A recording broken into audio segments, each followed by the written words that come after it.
So a friend of mine picked up these Blitz 03s because he wants to have some hot boy wheels, I guess. And yeah, they're pretty rough. I think if you're watching this video in 2021, you know what the Blitz market's like right now. As you can see, these are pretty trashed in my opinion, and he paid a premium for them, so we're gonna restore them.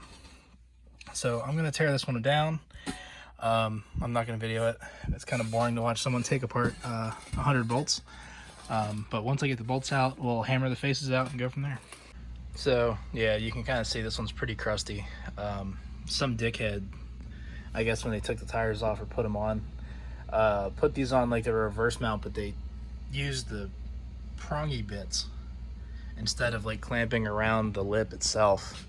I'm hoping there was a good reason for it, because that sucks, because I'm gonna have to sand that out to try to polish it back up, because it just looks like shit. But I've been hammering at these things for a while, and I guess they're just so corroded that shit ain't coming out. So I'm gonna take these up to the shop. I'm gonna take the valve stems out, and I'm gonna put them in the powder coating oven and just heat the whole thing up, and then see if I can't hammer the face out, because they're stuck. Like, let me look at that. You can barely tell that there's multiple pieces there because it's so corroded. So I have a feeling it's gonna be tough.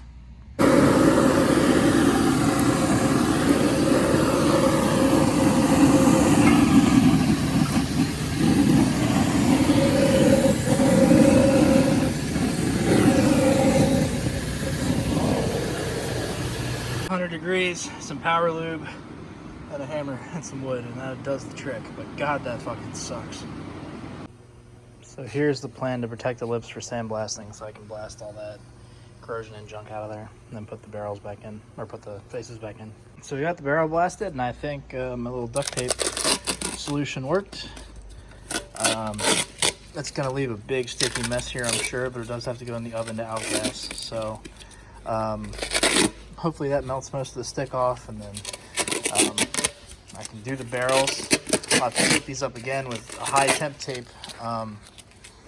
that'll, you know, survive in the oven. And then once I have that done, I can do the barrels, and then I can take these lips and attempt to polish them. The plan is kind of to put them up in this tire machine and just give it a whirl, and I'm going to go back and forth, you know, up and down with the polisher in an attempt to bring these things back to life a little bit. I'm not like I think like I said before, I'm not a professional polisher, but by any means, but these things are pretty clapped, and as you can see now, they're still pretty clapped. Methylene chloride definitely didn't do it any favors.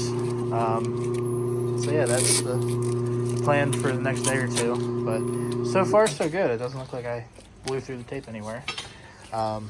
So this worked out better than I had expected. Okay, so these faces are fresh out of the outgas cycle, and we're gonna spray some white down on them. I'm debating priming these. I did the other ones. I didn't share the video of that, but I did some other ones Saturday, and the texture is definitely visible. So we'll see if 2 coats does it and then a clear. If not, we're gonna have to do a builder primer, which I don't like doing on 2-piece wheels. Just the way they fit together afterwards sometimes can be a little sketchy depending on the build-up. First coat of white looks pretty good. There's definitely a little peel to it, and based on the other wheels, I can kind of tell that it's in the metal. So we're gonna put another coat down and then shoot an acrylic clear over it just to see how that turns out. I think ideally that should be flat enough that you won't be able to tell, but like you can see like right there. But a lot of that is in the casting, which is really unfortunate for how expensive these were. So with the second coat, it definitely looks a lot better. I'm gonna let these cool down and then shoot the acrylic clear over it, and we'll see how they look. I think they'll look pretty good, and we won't have to worry about staining or any of that kind of shit that you would normally worry about with white wheels, or at least I would worry about it. So we got the barrels sprayed in the Bengal silver. I think this might be a little lighter than the OEM color, but I think it'll look good. The lips still need a lot of work, but at least it made them pretty easy to not really mask. I just wiped them. Did the outer barrel, at least for the half with the, you know, that's attached to this half. Might not be the best way to do it, but everything I'm doing is in the name of like corrosion prevention, so I think that's the way. But yeah, it looks pretty good. We'll see what it looks like once it flows out. I think that looks pretty close to the original silver. I'm really happy with that actually. And this is a single stage silver that doesn't require a clear, which is always exciting. Silvers usually have some kind of metallic base and need a clear. But next step for these is going to be the lips. So it seems like these lips have some kind of coating on them. Whatever it is, it didn't strip in the methylene chloride.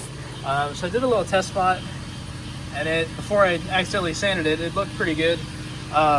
This was the other one I polished. It definitely came up a little bit, but not as much as I would have expected. And if you look there, I blew through some kind of clear coat. I don't know if it's an anodized clear or something like that.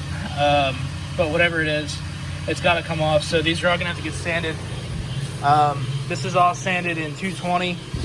I'm gonna get 220, 320, 600, 800, 1000, 1200, and then polish this thing up.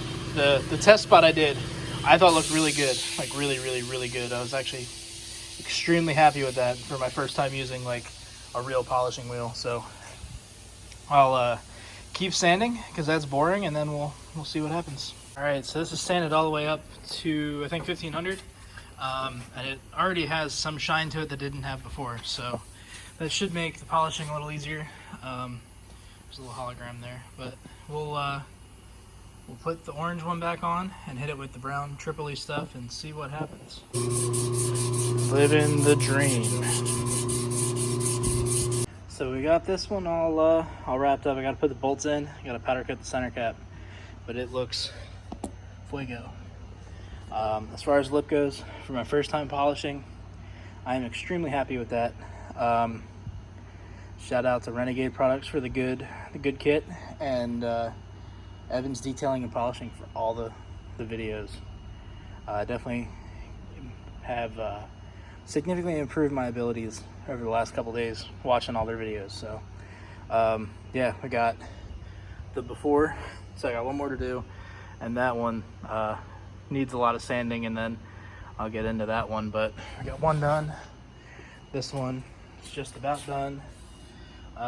Needs a little more coloring, I think, but it's pretty shiny, so I'm gonna get back to that, and yeah, hopefully the next clip these wheels are done. So there we have it. The wheel is assembled, it's all built, everything's torqued to spec, all fine and dandy. I did end up having to get new hardware. The stuff I got from VR Wheels did not really cut it to my standards. I couldn't get it to torque the way I wanted it to. They were breaking very early. So I don't know what was going on with that, but we got different hardware, no issues. But it looks beautiful. Everyone likes it. I think they finally look like a set of $6,000 wheels as opposed to 600. But thanks for watching. Let me know what you think. I know these are popular wheels right now, and I think they look amazing. So yeah.